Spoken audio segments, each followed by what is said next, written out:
যারা যারা বোলডোজার চালিয়েছেন সেই মানুষ মানুষ যারা তারা সরাসরি এখানে শেখ হাসিনাকে দোষী করছেন এবং ভারতকে দোষী করছেন।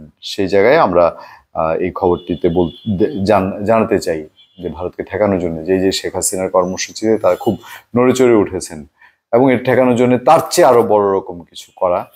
সেক্ষেত্রে দিল্লিতে বসে সামাজিক যোগাযোগ মাধ্যম সহ বিভিন্ন প্ল্যাটফর্ম ব্যবহার করে বাংলাদেশের অস্থিতিশীলতা সৃষ্টির লক্ষ্যে সাবেক প্রধানমন্ত্রী শেখ হাসিনা ক্রমাগত মিথ্যা, বানোয়াট ও বিবৃতি দেওয়ার ভারতের কাছে তীব্র প্রতিবাদ জানিয়েছে বাংলাদেশ।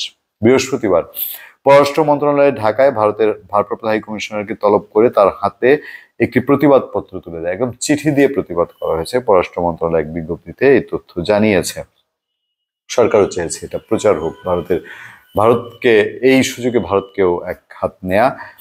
এই প্রসঙ্গে মন্ত্রণালয়ের ব্রিফিং এ সাংবাদিকদের প্রশ্নের উত্তরে পররাষ্ট্র উপদেষ্টা মোহাম্মদ তৌহিদ হোসেন বলেন, শেখ হাসিনাকে প্রতিহত করার বিষয়ে ভারতকে আমরা লিখিতভাবে অনুরোধ করেছি যে তিনি যাতে এ ধরনের বক্তব্য বিবৃতি না দেন।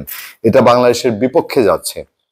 আমরা এখনো এটার কোনো জবাব পাইনি। গত কয়েকদিন ঘটনা প্রবাহের কারণে আজ আমরা তাদের আবার প্রতিবাদ লিপি দিয়েছি। ভারপ্রাপ্ত হাই কমিশনারকে ডেকে প্রতিবাদপত্র দেওয়া হয়েছে যাতে শেখ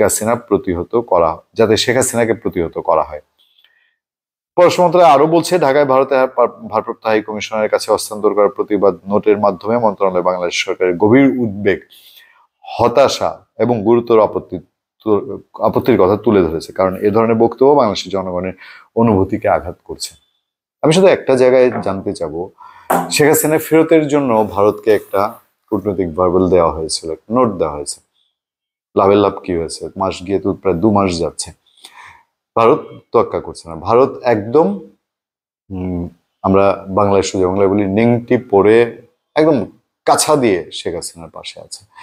এটা এখন আর ভারত শুধু বাংলাদেশ সরকার না, এটা বিশ্বের যেসব জায়গায় শেখ হাসিনার বিচারের জন্য যাওয়া হয়েছে সেটাও তারা তোয়াক্কা করছে না। সুতরাং এখন শেখ হাসিনা ভারত থেকে রাজনৈতিক বক্তব্য না দেন, তত্ত্বাবধায়ক সরকার এর আগেও সেটা বলেছে। ভারতের যে পররাষ্ট্র সচিব এসেছেন তাকেও বলেছে।